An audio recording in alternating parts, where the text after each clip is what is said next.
So ಇವತ್ತು ನಮ್ಮೂರ ಸೈಡೆಲ್ಲ ಪಂಚಮಿನ ಇವತ್ತೇ ಮಾಡೋದು. ಸೊ ಹಾಗಾಗಿ ನಾನು ಈ ಸಲ ಫಸ್ಟ್ ಟೈಮ್ ನಾವಿಬ್ಬರೇ ಇಲ್ಲೇ ಮಾಡ್ತಾಯಿದ್ದೀವಿ. ಸೊ ಹಾಗಾಗಿ ಏನೆಲ್ಲ ಪ್ರಿಪ್ರೇಷನ್ ಮಾಡ್ಕೊತೀನಿ ಅನ್ನೋದನ್ನ ಈ ವ್ಲಾಗಲ್ಲಿ ಶೇರ್ ಮಾಡ್ತೀನಿ. ಓಕೆನಾ? ಫಸ್ಟು ಪಾಯಸಕ್ಕೆ ಪಾನಕ ಮಾಡ್ಕೊಳ್ಳೋದಕ್ಕೆ ರೆಡಿ ಮಾಡ್ಕೊಳ್ತಾ ಇದ್ದೀನಿ. ಯಾಕೆಂದರೆ ಸ್ವಲ್ಪ ಪಾನಕ ಇದು ರೆಡಿ ಆಗೋದು ಲೇಟ್ ಆಗುತ್ತಲ್ಲ. ಫಸ್ಟಿಗೆ ನಾನು ಏನು ಮಾಡ್ತೀನಿ ಅಂದರೆ ಈ ಥರ ಕರಗಿಸ್ಬಿಟ್ಟು ಅದನ್ನು ಸೋಸ್ಕೊಂಡ್ಬಿಡ್ತೀನಿ. ಆಮೇಲೆ ನೀಟಾಗಿ ಅದು ಪಾನಕ ಗಟ್ಟಿ ಆಗುತ್ತಲ್ಲ ಆ ಕನ್ಸಿಸ್ಟೆನ್ಸಿ ಬರೋವರೆಗೂ ಕುದಿಯೋಕೆ ಇಟ್ಬಿಡ್ತೀನಿ. ಅದನ್ನ ಇಟ್ಬಿಟ್ಟು ಮತ್ತೆ ನೆಕ್ಸ್ಟ್ ಬೇರೆ ಕೆಲಸ ಮಾಡ್ಕೊಳ್ಳೋಣ ಅಂತ ಫಸ್ಟ್ ಅದನ್ನು ಸೋಸ್ಕೊಳ್ತಾ ಇದ್ದೀನಿ. ಅದನ್ನ ಇಟ್ಬಿಟ್ರೆ ಅದು ಪಾಡಿಗೆ ಅದು ಆಗುತ್ತೆ. ಅದಾದಮೇಲೆ ಸ್ವಲ್ಪ ವೀಡಿಯೋಸ್ಗಳನ್ನ ಪ್ರಾಪರಾಗಿ ಆಗ್ತಾಯಿಲ್ಲ. ನಾನು ಬ್ಯಾಕ್ ಟು ಬ್ಯಾಕ್ ಹಬ್ಬ ಇರೋದ್ರಿಂದ ಊರಿಗೆ ಹೋಗ್ತಾಯಿದ್ದೀನಿ. ಸೊ ಹಾಗಾಗಿ ಯಾರೆಲ್ಲ ನನ್ನ ಚಾನಲ್ನಲ್ಲಿ ವೀಡಿಯೋಸ್ ನೋಡ್ತಾ ಇರ್ತೀರಾ ಪ್ಲೀಸ್ ಸಬ್ಸ್ಕ್ರೈಬ್ ಮಾಡಿಕೊಂಡು ವೀಡಿಯೋಸ್ ನೋಡಿ ಸಪೋರ್ಟ್ ಮಾಡಿ ಅಂತ ಹೇಳ್ತೀನಿ. ಆ್ಯಂಡ್ ಹಾಗೆಯೇ ನಾನು ಅದನ್ನು ಪಾನಕದಕ್ಕೆ ಅದಕ್ಕೆ ರೆಡಿ ಆಗೋದಕ್ಕೆ ಇಟ್ಬಿಟ್ಟು ಮನೆ ಕ್ಲೀನ್ ಮಾಡ್ಕೊಂಬಿಡೋಣ ಅಷ್ಟರೊಳಗೆ ಅಂತ ಎಲ್ಲ ಮಾಪಿಂಗ್ ಎಲ್ಲ ಮಾಡ್ಕೊಳ್ತಾ ಇದ್ದೀನಿ. ನಾನು ಮಾಪ್ ಮಾಡ್ಕೊಳ್ಳೋದಕ್ಕೆ ಸ್ವಲ್ಪ ನೀರಿಗೆ ಕಲ್ಲುಪ್ಪು ಅಂತಾರಲ್ಲ ಅದನ್ನು ಯೂಸ್ ಮಾಡ್ತೀನಿ. ಅದನ್ನು ಹಾಕ್ಬಿಟ್ಟು ನೀಟಾಗಿ ಮಾಪ್ ಮಾಡ್ಕೊತೀನಿ.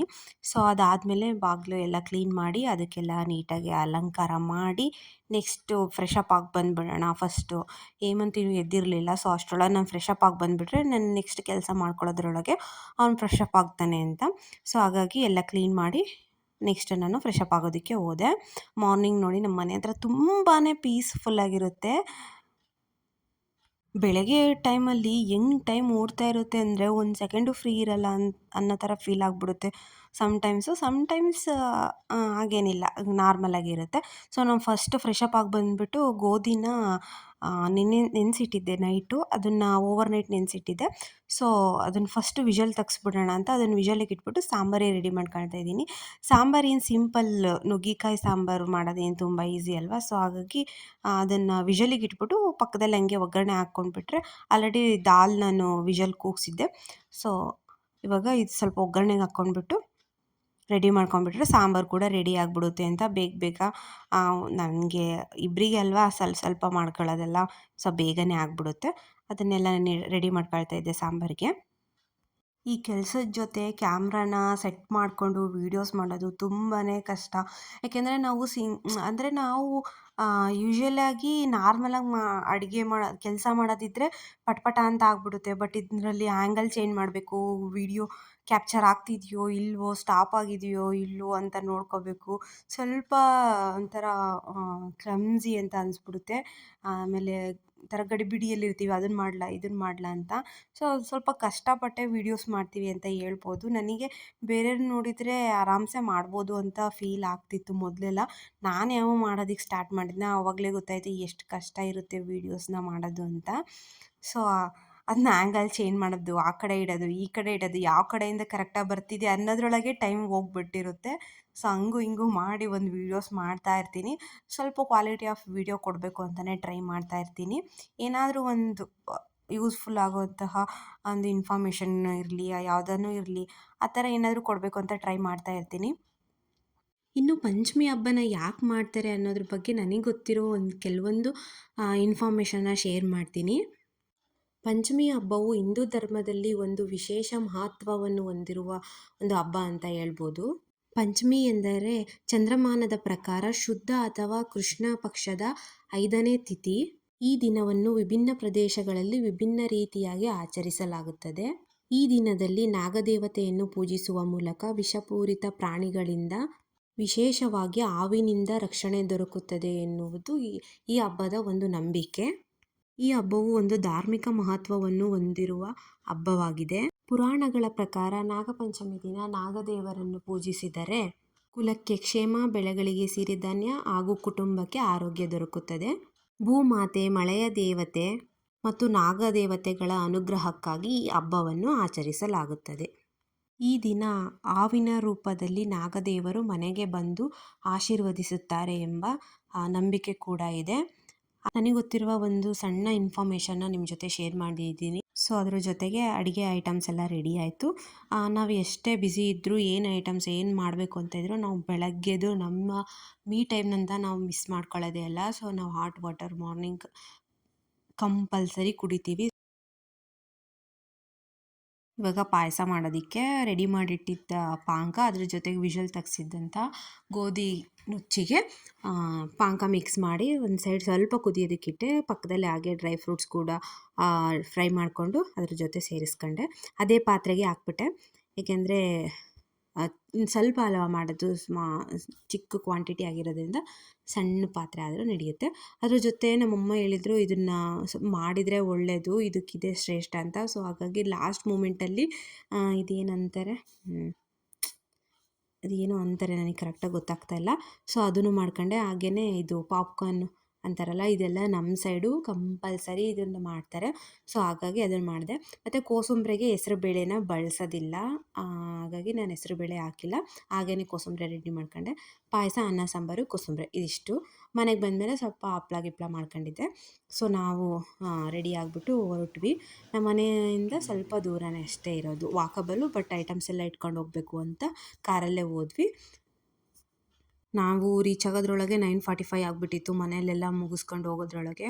ಸೊ ನಾನೇನು ಅಂದ್ಕೊಂಡೆ, ತುಂಬ ರಶ್ ಇರುತ್ತೆ ಅಂದ್ಕೊಂಡಿದ್ದೆ. ಬಟ್ ಆಲ್ಮೋಸ್ಟ್ ಅಲ್ಲಿ ಎಲ್ಲರೂ ಮಾಡ್ಕೊಂಡು ಹೋಗ್ಬಿಟ್ಟಿದ್ರು. ನನಗೊಂದು ಪೀಸ್ಫುಲ್ಲಾಗಿರೋ ಪ್ಲೇಸಲ್ಲಿ ಸಿಕ್ಕಿತ್ತು. ಸೊ ನಾನು ಅಲ್ಲಿ ಆರಾಮಾಗಿ ಸಮಾಧಾನವಾಗಿ, ನನಗೆ ಹೆಂಗೆ ಸಮಾಧಾನ ಆಗುತ್ತೋ ಅದೇ ರೀತಿ ನಾನೆಲ್ಲ ಸೆಲೆಬ್ರೇಷನ್ನ ಮಾಡ್ಕೊಂಡೆ. ಹಬ್ಬನ ಮಾಡಿದೆ. ತುಂಬಾ ಖುಷಿ ಆಯಿತು. ನಾನು ಫಾರ್ ದ ಫಸ್ಟ್ ಟೈಮ್ ಇಂಡಿಪೆಂಡೆಂಟಾಗಿ ನಾವಿಬ್ಬರೇ ಇಲ್ಲಿ ಮಾಡಿರುವಂತಹ ಹಬ್ಬ ಇದು. ನನಗೆ ತುಂಬಾ ಖುಷಿ ಇದೆ ಅದಕ್ಕೆ. ಸೊ ಪೂಜೆ ಎಲ್ಲ ಸಮಾಧಾನವಾಗಿ ಮುಗಿಸ್ಕೊಂಡು ಇಬ್ಬರೂ. ಪ್ಲೇಸು ಅಷ್ಟೇ ತುಂಬಾ ಕ್ಲೀನಾಗಿದೆ. ಮಾಡ್ತಾ ಇರ್ತಾರಲ್ಲ ಜನ, ಅವಾಗಿಂದವಾಗಲೇ ಎಲ್ಲ ಕ್ಲೀನಾಗಿ ಮೇಂಟೆನೆನ್ಸ್ ಮಾಡಿದ್ದಾರೆ ಅದನ್ನು. ಹಂಗಾಗಿ ಒಂಥರ ಗಜಿಬಿಜಿ ಅಂತೆಲ್ಲ ಅನಿಸೋದಿಲ್ಲ. ಆರಾಮಾಗೆ ಮಾಡ್ಕೊಂಡು ಬರ್ಬೋದು. ಎಷ್ಟೊಂದಿದ್ದಾವೆ ಅಲ್ಲಿ, ಏನಂತಾರೆ ಇವು ಮೂರ್ತಿಗಳು ತುಂಬಾ ಇದ್ದಾವೆ. ಮತ್ತು ಹ್ಯಾಂಡ್ಮೇಡ್ ಒಂದು ಏನಂತಾರೆ ಹುತ್ತ, ಅದನ್ನು ಕೂಡ ಮಾಡಿದ್ದಾರೆ ಅಲ್ಲಿ. ಅದು ಕೂಡ ಅಷ್ಟೇ ತುಂಬ ಅಟ್ರಾಕ್ಟಿವ್ ಆಗಿ ಚೆನ್ನಾಗೇ ಮಾಡಿದ್ದಾರೆ. ತುಂಬಾ ಸಮಾಧಾನ ಆಗುತ್ತೆ ಈ ಹಬ್ಬ. ಏನೇನೋ ಬೇರೆ ಥರ ಎಲ್ಲ ಇದೆ ಈ ಹಬ್ಬದ್ದು. ನನಗೇನು ಗೊತ್ತಾ ಅಷ್ಟು ಮಾಹಿತಿನ ನಿಮ್ಮ ಜೊತೆ ಶೇರ್ ಮಾಡೋದಕ್ಕೆ ಟ್ರೈ ಮಾಡಿದ್ದೀನಿ. ಏನಾದರೂ ಅದರಲ್ಲಿ ನಾನು ತಪ್ಪು ಹೇಳಿದರೆ ಕ್ಷಮಿಸ್ಬಿಡಿ. ಇನ್ನು ಮುಗಿಸ್ಕೊಂಡು ಮನೆಗೆ ಬಂದು ಆಲ್ಮೋಸ್ಟ್ ಒಂದು 10:30 ಆಗಿತ್ತು. ಏಮುಗೆ 11 ಲಾಗಿನ್ ಟೈಮ್ ಇತ್ತು. ಸೊ ಹಾಗಾಗಿ ಮನೆಯಲ್ಲಿ ಅಡುಗೆ ಮಾಡಿದ್ವಲ್ಲ, ಬೇಗ ಊಟ ಮಾಡಿಬಿಡೋಣ ಅಂತ ಊಟಕ್ಕೆ ಕೂತ್ವಿ.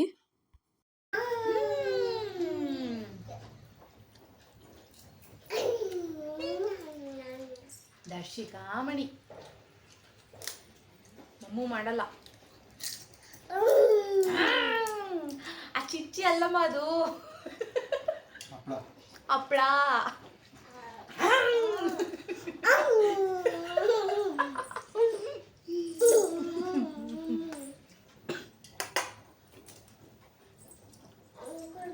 ಸಖಿ ಜೊತೆಗೆ ಆಟಾಡ್ಕೊಂತ ನಮ್ಮದು ಊಟ ಕೂಡ ಮುಗೀತು. ಇನ್ನು ಆಲ್ಮೋಸ್ಟ್ ಮಧ್ಯಾಹ್ನ ಆಗೋ ಟೈಮ್ ಬಂದಿತ್ತು, ಅವಳು ಮಲಗೋ ಟೈಮ್ ಅದು. ಸೊ ಹಾಗಾಗಿ ಅಂಕಲ್ ನಾನು ಈ ಚೇರ್ ಮೇಲೆ ಕೂರ್ತೀನಿ, ನನ್ನನ್ನು ತಿರುಗಿಸಿ ಅಂತ ಹೇಳಿ ತಿರುಗಿಸ್ಕೊತಾ ಇದ್ದಾಳೆ. ಎಷ್ಟು ಕ್ಯೂಟ್ ಅನಿಸುತ್ತೆ ಅವಳು. ನಮಗಂತೂ ತುಂಬಾ ಪೆಟ್ಟಾಗ್ಬಿಟ್ಟಿದ್ದಾಳೆ ಅವಳು. ಒಂಥರ ತುಂಬ ಎಂಜಾಯ್ ಮಾಡ್ತೀವಿ ನಾವು ಕೂಡ ಅವಳ ಜೊತೆಗೆ. ಸೊ ಸಾರಿ, ಅವಳು ಅದ್ರ ಮೇಲೆ ಮಲಗಿಬಿಟ್ಲು. ನಾನು ಕರ್ಕೊಂಡೋಗಿ ಮನೆಗೆ ಬಿಟ್ಟು ಬಂದೆ. ಆಮೇಲೆ ನನಗೆ ಲಾಗ್ನ ಕಂಟಿನ್ಯೂ ಮಾಡೋಕ್ಕಾಗಲಿಲ್ಲ. ಈವ್ನಿಂಗ್ ಅರ್ಪಿತಾ ಮತ್ತು ನಿಧಿ ಬಂದಿದ್ದರು, ಆವಾಗ ಲಾಗ್ನ ಕಂಟಿನ್ಯೂ ಮಾಡಿದೆ. ಡಿನ್ನರ್ ಮಾಡ್ತಾಯಿದ್ದೀವಿ.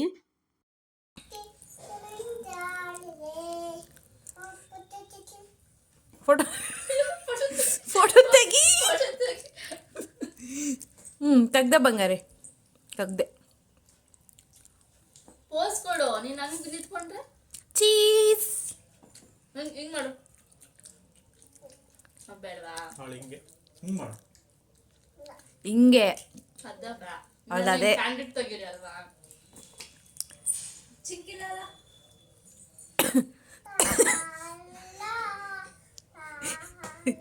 ಸಕ್ಕಿ ಬ್ಯಾಗ್ ಯಾರು ಕೊಟ್ಟಿದ್ದು? ಬ್ಯಾಗ್ ಯಾರು ಕೊಟ್ಟಿದ್ದು? ಹಾಂ, ಬಾಬಾ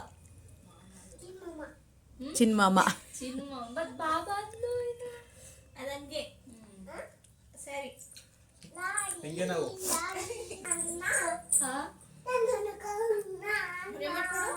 ಹೆಂಗೆ ನಾವು ಅಂತ ಕೇಳಮ್ಮ ಅವರಿಗೆ. ಹೆಂಗೆ ನಾವು ಹಂಗೆ ನೀವು